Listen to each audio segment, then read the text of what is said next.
Bienvenidos a Epicentro.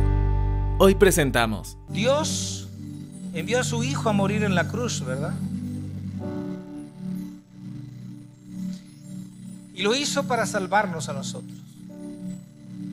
Pero Él vino con otra encomienda, otra misión: formar discípulos. Y lo hizo. Mateo 28:19 dice que los formó durante 3 años y medio y luego los envió a todas las naciones. Esa es la respuesta de vida de una familia. Por eso quiero comenzar por el título de este mensaje, que lo hemos colocado como el principio de todo. El principio de todo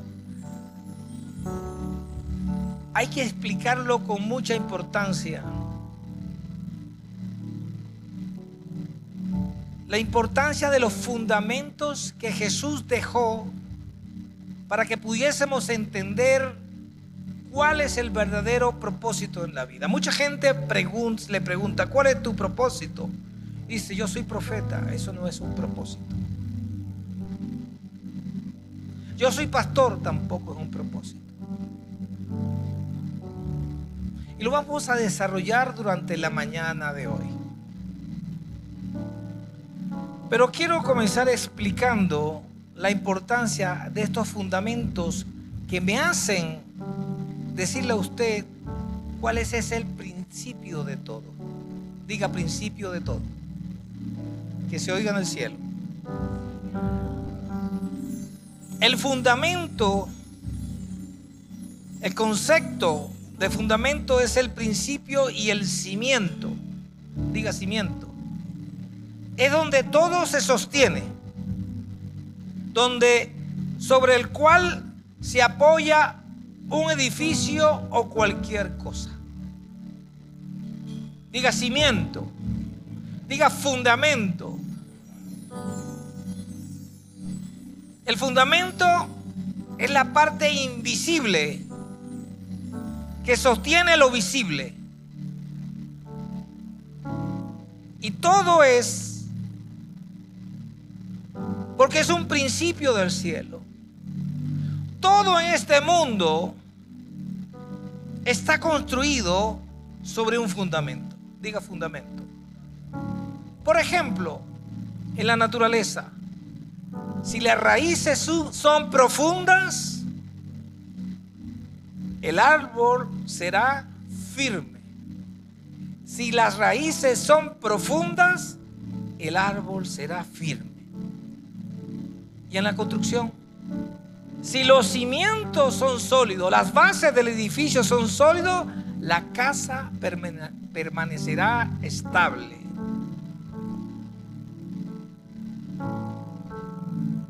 ¿Y cómo es en nuestras vidas? Si el fundamento es Cristo, permaneceremos inconmovibles hasta el final. Y todo se basa en un principio. La Biblia dice en 1 Corintios capítulo 3, versículo 11,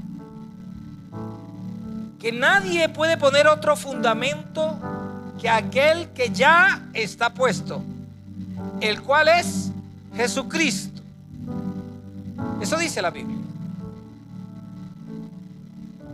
El que oye la palabra de Jesús,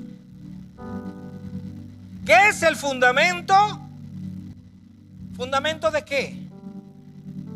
Dice la Biblia que es el fundamento que Jesús dio a sus apóstoles.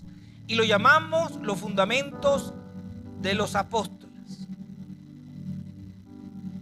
Y aquel que oye ese fundamento, lo pone por práctica, lo hace práctico en su vida, será semejante a un hombre sabio. Diga: yo soy sabio.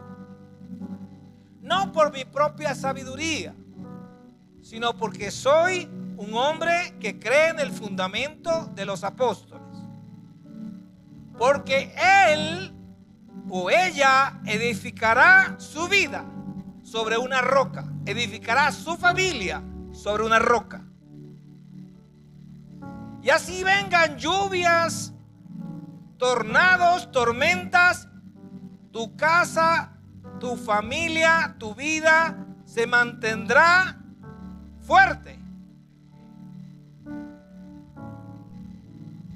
Toda crisis que atravesamos, toda, no algunas, todas, dejará al descubierto cuáles son tus fundamentos. En base a qué has construido tu vida.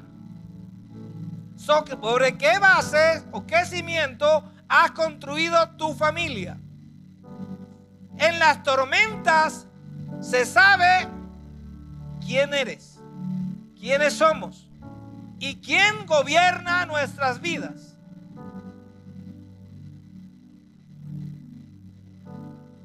Porque nuestras vidas se relacionan al sistema de creencia aprendido.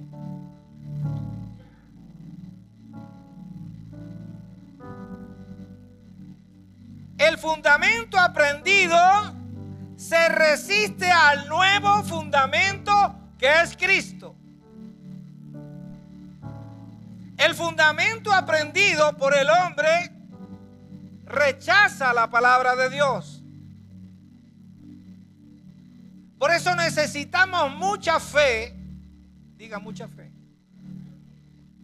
para entender cuál es el cimiento donde yo he construido mi vida.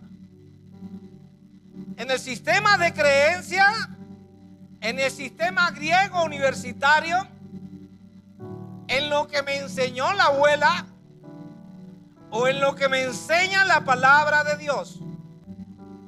Así que el fundamento resistente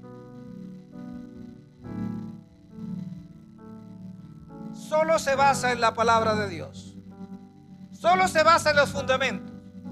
No hay que poner otro fundamento más aquellos fundamentos que ya los apóstoles pusieron, colocaron. Porque a mi esposa no le gusta que le diga pusieron.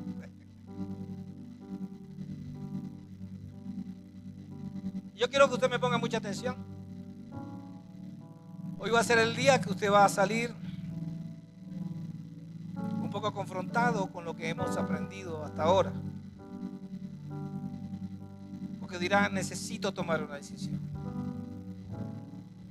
Recordamos un momento crucial histórico. Le hemos hablado de la historia. Jesús es un Jesús histórico. La palabra de Dios es histórica, no es científica. Aunque unos evangelistas bien nutridos de la palabra, que también le meten a la ciencia, tienen unas historias buenísimas que yo en este momento no puedo contar. Yo hablo del Dios histórico. Hubo en la historia un evento que marcaron las generaciones, los tiempos. Fue un evento poderoso que transformó las vidas y marcó generaciones completas por un legado eterno de fe. Diga fe. Esperanza, diga esperanza. Y amor dejado en nuestras manos el día del Pentecostés. Fue un momento cuando el Espíritu Santo descendió, diga descendió, sobre los discípulos. Y ahí me voy a detener. ¿Sobre quién descendió el Espíritu de Dios? Eso dice la palabra, ¿verdad? No dice, y el Espíritu descendió sobre los seguidores, ¿verdad que no? Y el Espíritu descendió sobre la multitud, ¿verdad que no? Y ya enlazamos con el domingo pasado. Dice, el Espíritu descendió sobre los discípulos, cumpliendo la promesa que había hecho Jesucristo antes de ir al cielo, provocando después de este evento una serie de acontecimientos que hicieron cambiar la historia. ¿Qué cambió? cambia tu historia. Jesús llamó a unos hombres dispuestos que lo entregaron todo. ¿Cuánto entregaron? Les enseñó. ¿Qué les enseñó? Fundamentos, palabra. Y los convirtió en sus discípulos. Lindo, ¿verdad? Cuando le digan a qué vino Jesús, porque Él murió en la cruz del Calvario, y usted le dice, ¿y qué más?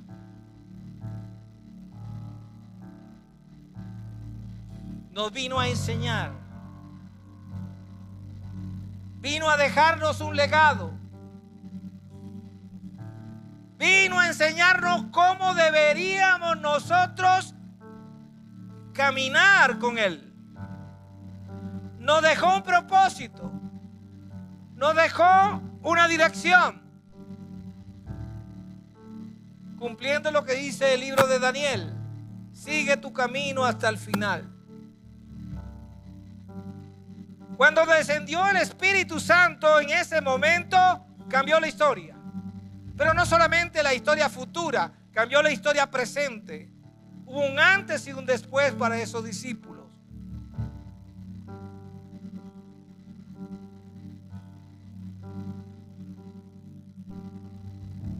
El legado que nos dejó es el Evangelio. ¿Cómo se llama el legado? ¿Cómo se llama? Que se escucha en el cielo. ¿Leemos el Evangelio?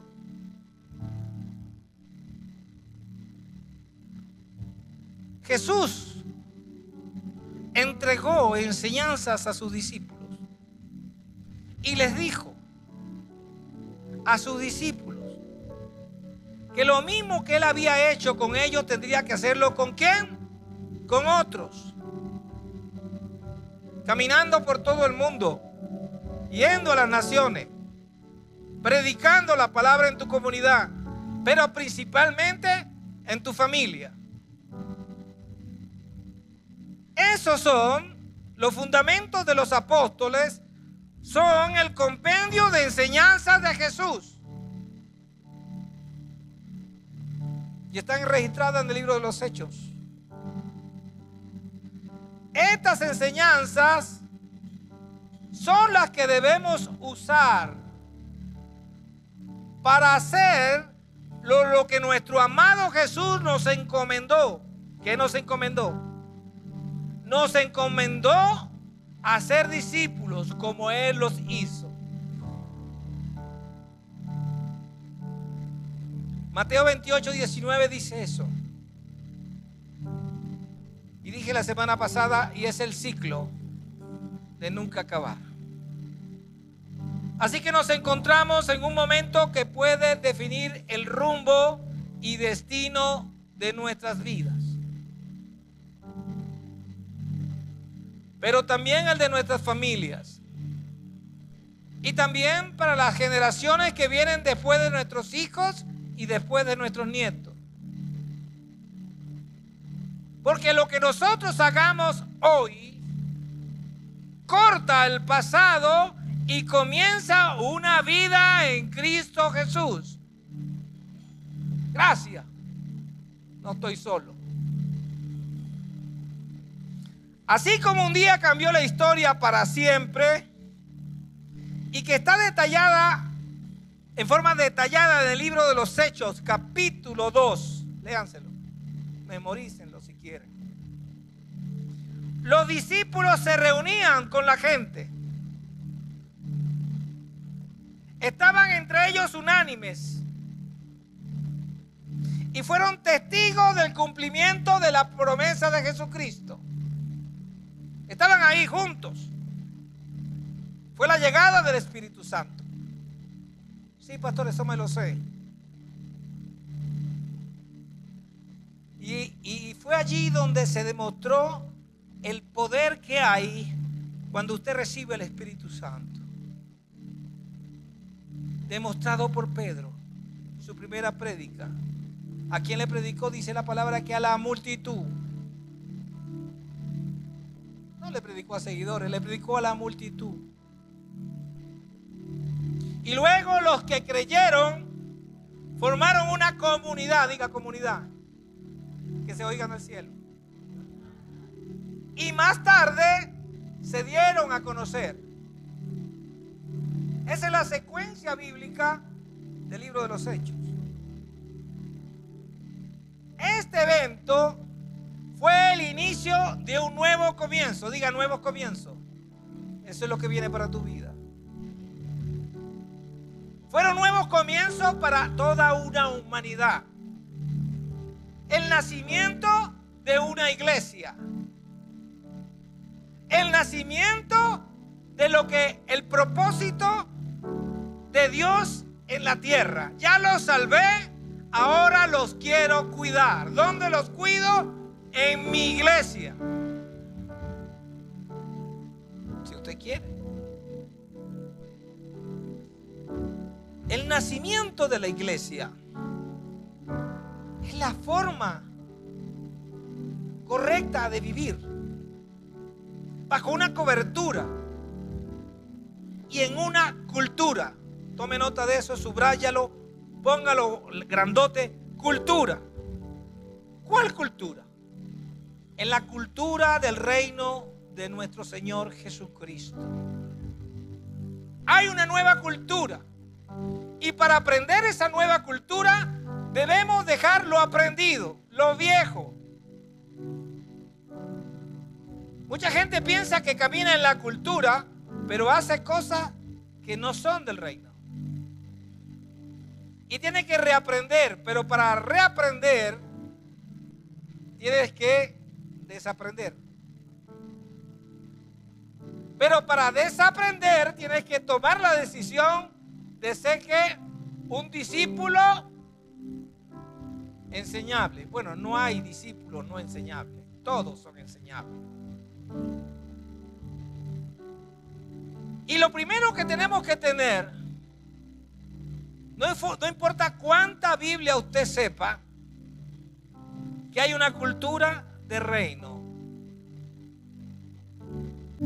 Pentecostés marcó una gran diferencia. Diga diferencia.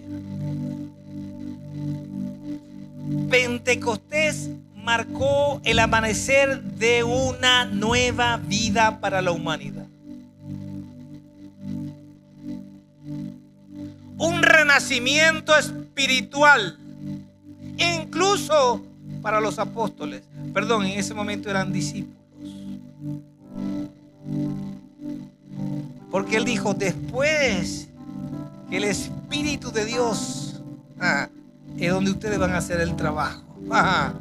Entonces ellos se constituyeron en apóstoles después que el Espíritu Santo entró en sus vidas. Ellos no eran apóstoles.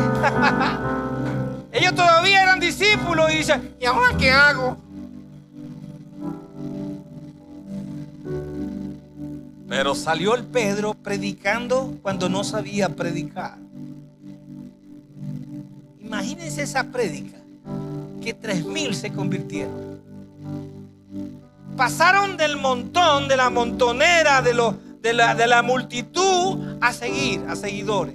Y de seguidores formaron una comunidad y dijeron, vamos a ahora aprender ¿de qué? De los apóstoles. ¿De qué apóstoles? Porque ya habían sido bautizados en el Espíritu.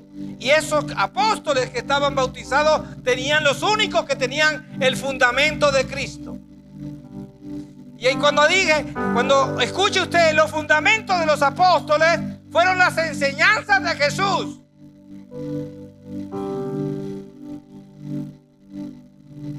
Ellos lo dejaron todo. Renunciaron a sus conocimientos y experiencias previas y se entregaron por completo a la cultura. A la cultura que Jesús les ofreció. La cobertura de Dios se desarrolla en una cultura impregnada de la presencia del Espíritu Santo. Si no está el Espíritu Santo, no hay nada. Si no hay mover del Espíritu Santo, no hay nada. Diga, no hay nada. Provoque la presencia del Espíritu Santo.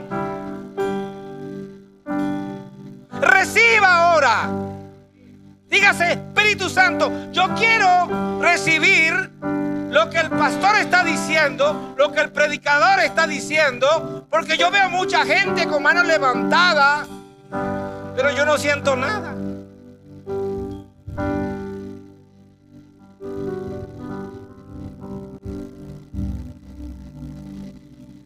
Cultura. Cultura de rey. No estoy diciendo que los demás son unos incultos, que no tienen cultura. Yo fui a una iglesia que me gustó lo que dijo el pastor, porque fue una palabra que entró en mi corazón y empecé solito a aplaudir y me dijeron no aplauda. Vino raudo y veloz, yo no sé dónde salió. Un servidor me dijo no aplauda. Entonces, si yo no estoy aplaudiendo al pastor, yo estoy aplaudiendo al Padre.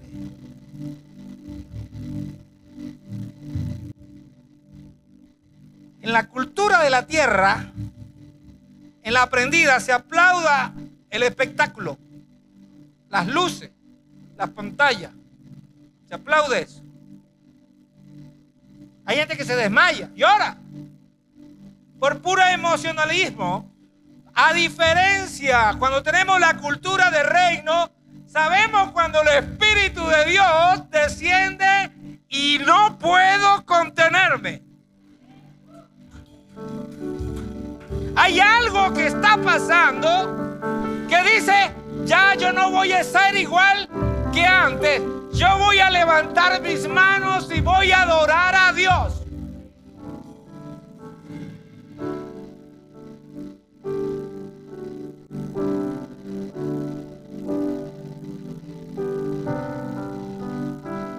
Jesús nació como hombre, vivió y cumplió el propósito de su Padre como hombre, liberando la creación de Dios de una vida eterna no planificada por el Padre.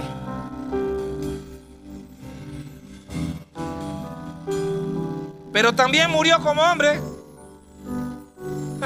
Pero al tercer día resucitó de entre los muertos, fue glorificado y ahora está sentado a la diestra del Padre. ¿Dónde está sentado?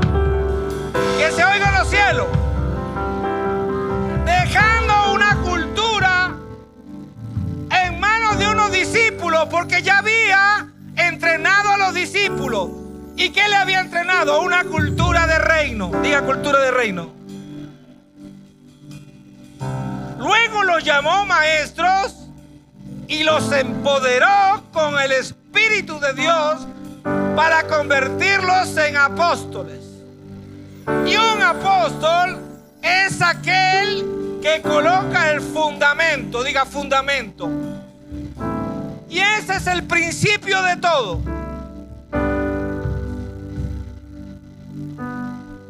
El principio no está en el nacimiento de Jesús. Ese es el principio de la salvación. Pero no el principio de la iglesia. El principio no está en la cruz. Ese fue el método de salvación. El principio no estuvo en la resurrección, porque esa fue la comprobación que ganamos la batalla, ganamos la victoria. Porque Jesús había entrenado a unos discípulos, a unos como nosotros, que decidieron dar un paso adelante y decir, yo quiero aprender. Diga, yo quiero aprender. Yo soy enseñable.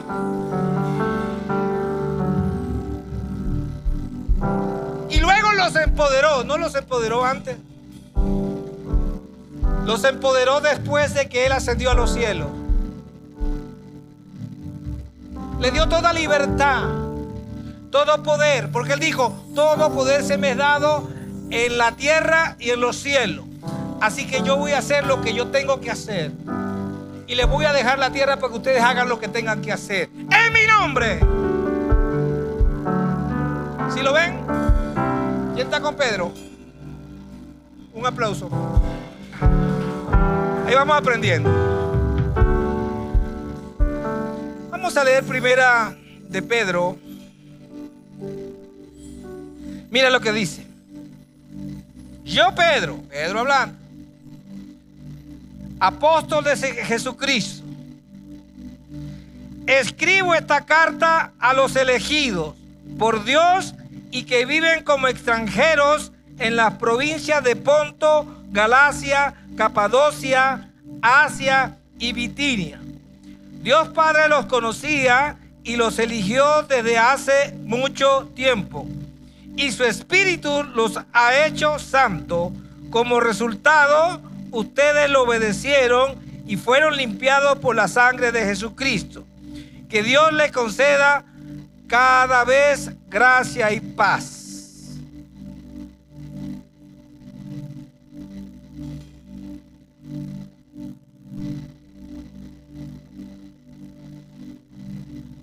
Dios te conoce. Dice aquí que te eligió. Yo, Pedro, apóstol de Jesucristo, escribo esta carta a los elegidos de Dios. ¿Quiénes somos los elegidos? Levante la mano los elegidos aquí. Hay unos que no son elegidos. Hay unos que están viendo el celular y no son elegidos. ¿Quiénes son los elegidos aquí? Que me aguanten las bromas, que son bromas nada más. Dice que Dios los conocía y los eligió desde hace mucho tiempo. Pero también dice, ustedes son extranjeros, que nosotros vivimos como extranjeros. ¿Cómo va a ser extranjero un hombre que nació en Ponto? Y le habló a los de Ponto.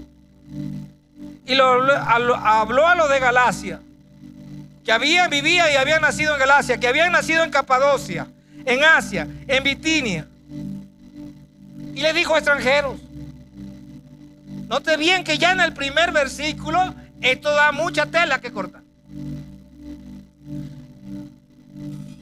Dios te conoce y te eligió desde mucho tiempo atrás. Diga, yo fui elegido.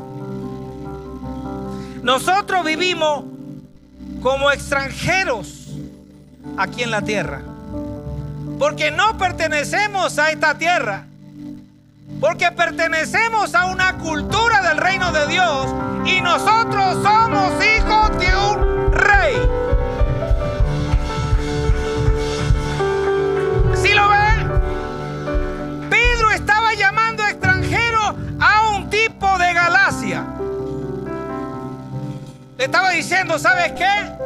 Juancito, tú naciste en Ecuador. Tú eres un extranjero en Ecuador. Tú eres un extranjero en Ecuador. No, ¿sabes por qué te lo dice? Porque eres un elegido. Y Él te eligió antes que fueses concebido en el vientre de tu madre. Y puso la explosión del nacimiento de la creación en el vientre de tu madre para que tú pudieses tener un propósito, que es hacer lo que Él hizo con los apóstoles.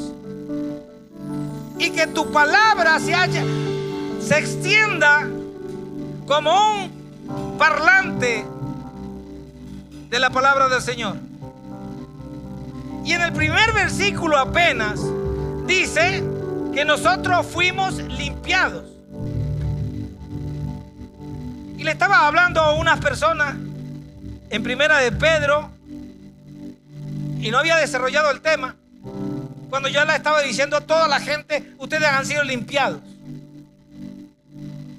Le estaba diciendo, la sangre de Cristo derramada en la cruz del Calvario te hizo entrar al reino de los cielos. Pero ya va. Hay un camino según Daniel, ¿verdad? El libro de Daniel dice que hay un camino que tienes que trazar y hasta el final Él te dirá, no cruces ni a la izquierda ni a la derecha, sino que hasta el final, el último versículo de Daniel, el último, te voy a decir, aquí tienes el ticket de entrada al cielo. Dios quiere enseñarte una cultura. Tú no puedes ir al cielo. Ya estoy en el cielo. Ya Dios murió por mí. Ya soy salvo. Salvo siempre salvo. ¿Y cómo vas a entrar a un reino que no conoce la cultura? Después que tú te hayas convertido, como lo hicieron los discípulos, hayas dado el paso para ser discípulo de Jesús, es que te voy a enseñar cómo es mi cultura, cómo se vive allá en los cielos. Solo vamos en el versículo 1. Cristo, la sangre de Cristo, hizo el trabajo para que todos nosotros fuésemos limpiados.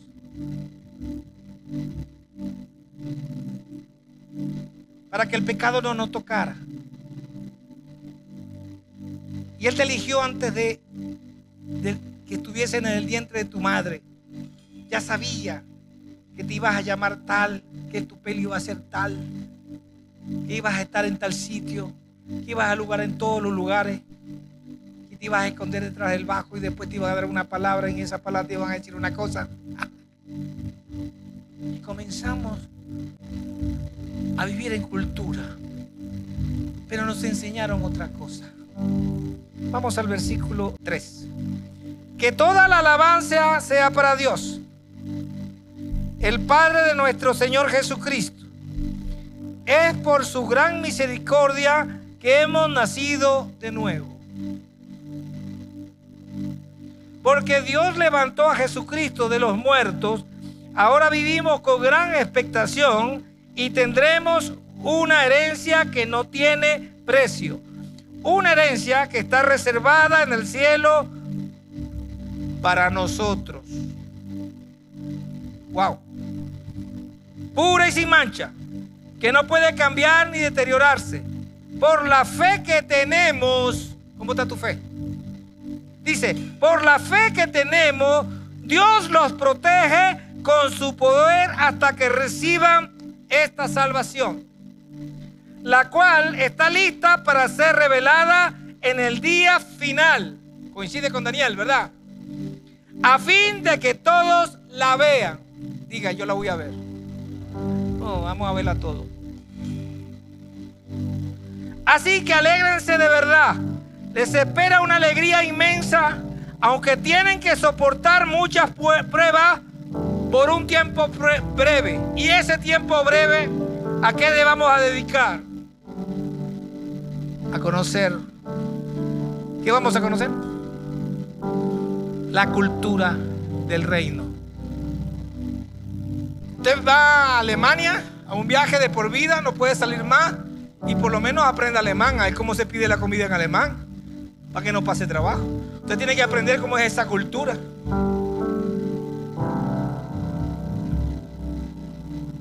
Estas pruebas demostrarán que su fe es auténtica. Wow.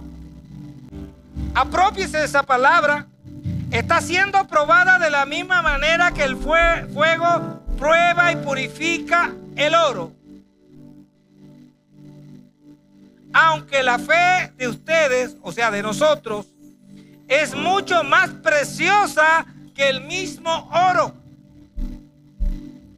Miren la categoría que nos pone el Señor a nosotros. Miren la categoría. Entonces su fe, al permanecer firme en tantas pruebas, les traerá mucha alabanza. Y esa alabanza trae gloria y honra a Jesucristo. Dice esto. Cuando tú adoras y alabas, cuando te sientes bien mal, esa es la mejor adoración, la mejor alabanza. Porque esa es donde tú dices, wow. Ustedes aman a Jesucristo a pesar de que nunca lo han visto. Pedro decía esto porque él sí lo vio y lo amó. Y él se maravillaba con decir, ustedes aman a Jesús y no lo han visto. aunque ahora no lo ven, confíen en Él y se gozan con una alegría gloriosa e indescriptible, como esta mañana en la adoración. La recompensa por confiar en Él será la salvación de sus almas. ¿Cuál es la recompensa? El tiquete al reino de Dios, con el manual de la cultura ya incorporado. Incluso los profetas quisieron saber más cuando profetizaron acerca de esta salvación inmerecida que está preparada para ustedes, o sea, para nosotros. O sea, los profetas, habiendo sido los instrumentos, oído al propio Dios decir la palabra, y ellos decían, se preguntaban a qué tiempo y en qué circunstancias se refería el Espíritu de Cristo que les había hablado, que estaba en ellos cuando les dijo de antemano sobre los sufrimientos de Cristo y de la inmensa gloria que después vendría. 12. Se les dijo que los mensajes que habían recibido no eran para ellos, sino para nosotros. Son para este tiempo. Y ahora esta buena noticia le fue anunciada a nosotros por medio de aquellos que la predicaron con el poder del Espíritu Santo. ¿Quiénes lo predicaron? En aquel tiempo, en el tiempo de los hechos de los apóstoles. Primeramente los apóstoles. Pedro, por ejemplo. Pero él dijo que todos ellos tenían que ser discípulos, enseñándoles todas las cosas. Y el momento del Pentecostés puede caer en este momento. La gente piensa, gloria a ti, si es para Dios, hazlo fuerte. La gente piensa, y yo he escuchado desde el púlpito decir que lo del Pentecostés fue para ese momento y que no va a volver a pasar. Y entonces, si no va a volver a pasar, ¿para qué les dijo a los discípulos que volvieran a ser discípulos? Se contradice, una contradicción. No vayan a hacer nada. Ya aprendieron. Reúnanse y busquen la presencia de Dios. Que va a caer el Espíritu Santo de Dios. Esa palabra está actualizada. Oigan bien. ¿Por qué? Porque donde dos o más se reúnen en mi nombre, yo estaré en medio de ellos. Y aquellos que provocan mi presencia, yo bajaré y estaré con ellos. Y si es así, entonces el día del Pentecostés es una referencia de lo que puede pasar en tu casa, en tu casa, en tu casa, en la tuya, en cualquier momento. Así que reciba esa palabra. Solo tienes que buscar al Señor, pero de corazón.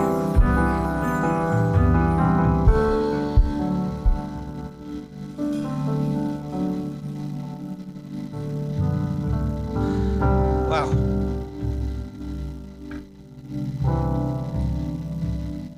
Los fundamentos, como fueron enseñados por Jesús a los apóstoles, a los discípulos, que después se convirtieron en apóstoles y que después hicieron discípulos. Y esos discípulos hicieron más discípulos, porque si no la historia se hubiese acabado. Y vamos más, ¿cuántos años van? Más de 2000. Y aquí en la casa seguimos haciendo discípulos.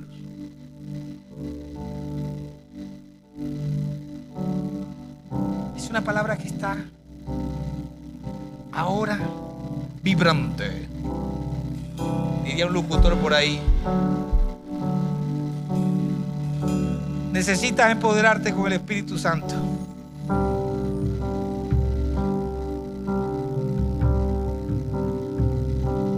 Y a pesar de las pruebas que puedas estar pasando tú ahora. ¿Quién pasó una pruebita esta semana pasada?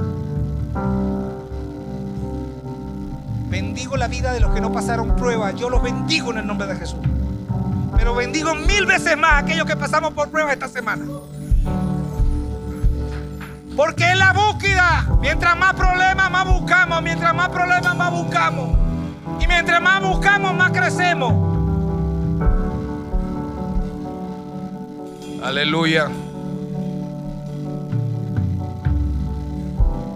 El pasaje que leímos nos dice que hay una herencia eterna.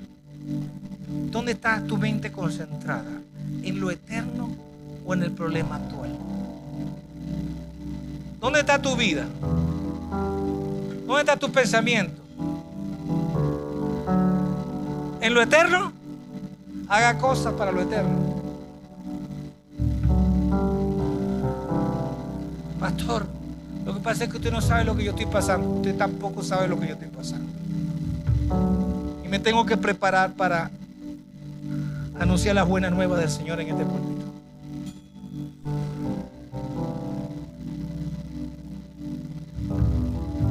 Hay una herencia redentora y esa no se deteriora. Invertir tiempo, nuestro tiempo, en formación para nosotros, pero también en formación para nuestros hijos, o para crear relaciones con propósito, sanas, es una decisión sabia. ¿Está usted alimentándose? ¿Está aprendiendo? Y de lo que aprende enseña a su familia, a sus hijos. Hace relaciones sanas con personas adecuadas, con propósito, que piensan que Dios es el único y suficiente Salvador. Esas son las inversiones que no se deterioran. No les cae polilla. No se corroen. Tal es la herencia celestial mencionada por Pedro. Ofrecen beneficios duraderos y eternos que te dan seguridad a largo plazo. ¿Quién dice amén? Acompáñenme. Vamos a hacerlo juntos. Aquellos que heredan la buena educación de sus padres, que heredan las relaciones sólidas que sus padres construyeron, siempre podrán disfrutar y nadie de esas relaciones, y nadie se las podrá quitar. Mis hijos tienen relaciones lindas y preciosas con hombres que son amigos míos. No importa la diferencia de edad. Son herencias sólidas. Esa es la herencia de Dios. La herencia que el Espíritu Santo, que el Señor nos da, es una herencia sólida. Es la herencia que no se deteriora. No es la herencia física. Que nuestros hijos puedan ser formados en la voluntad del Padre. Y que independientemente de lo que estudien, utilicen ese conocimiento para honrar a Dios. Y que sean tribuna para atraer a otros a su círculo social. No para que nos saquen a los que están ya convertidos al círculo de ellos.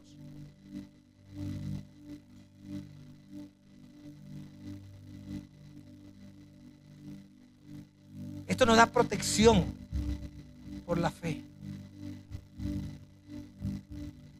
Imagina a una persona que antes de dormir, por lo menos yo lo hago, es una costumbre de toda mi vida, ir a cerrar todas las ventanas, todas las puertas de mi casa, asegurarme que todo esté blindado, y de paso paso por la nevera ahí, algo se me pega. Esa tranquilidad de saber que tu familia puede dormir tranquila. Esa tranquilidad que te dice, epa, un ruido, yo cerré esa ventana, ¿qué hace abierta? Tú tienes el control, ¿verdad? De la seguridad. Así actúa Papá Dios con nosotros. Él nos mantiene seguros en el hueco de su mano derecha. Cada seguro, en cada ventana, en cada puerta, actúa como una barrera de protección que ofrece. Dale un codazo al que está al lado, que no se te duerma. Usted hace divertida la prédica, no yo. Así es el seguro de protección espiritual.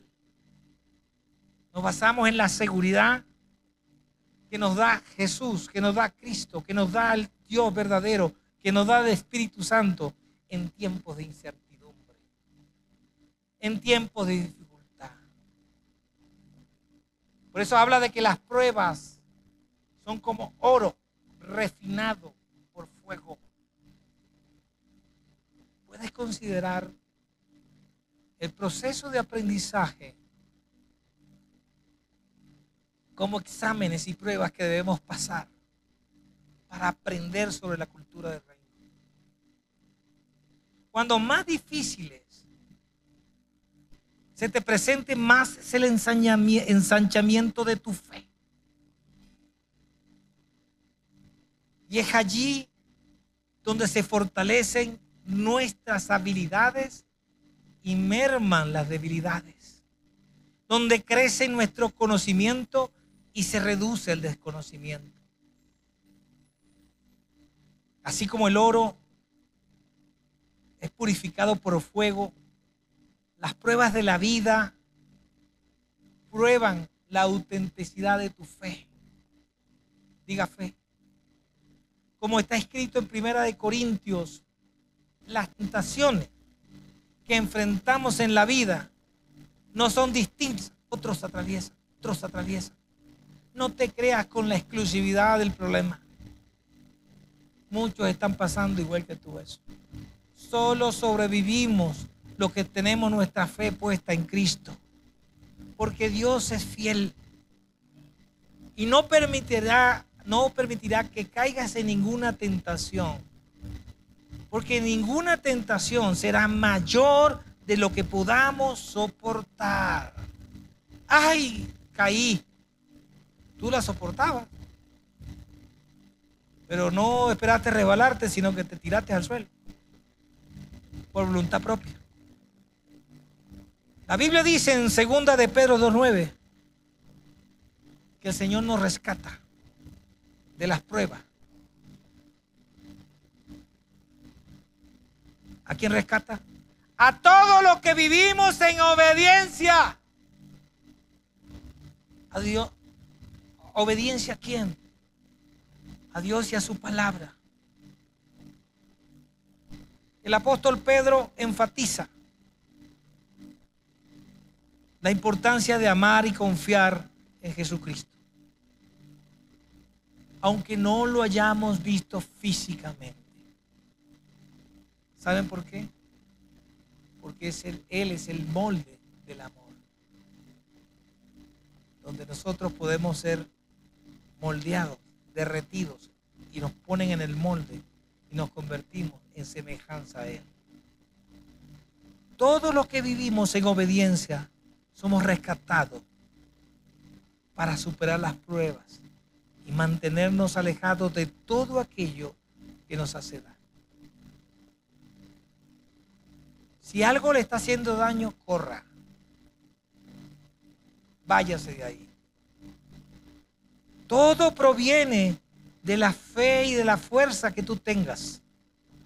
Cuando el Espíritu Santo descendió aquel día del Pentecostés, como un viento así fuerte, llenando ese lugar, y dice que posando como lenguas de fuego, dice la palabra. A cada uno de los que estaban allí, todos fueron llenos del Espíritu Santo. Y de allí salió empoderado Pedro y predicó, y se convirtieron 3,000. Fue el cumplimiento de la profecía de Joel, que también está escrita en el libro de los Hechos. Este impacto puede estar en estos momentos ocurriendo en tu vida si tan solo pudieses creer.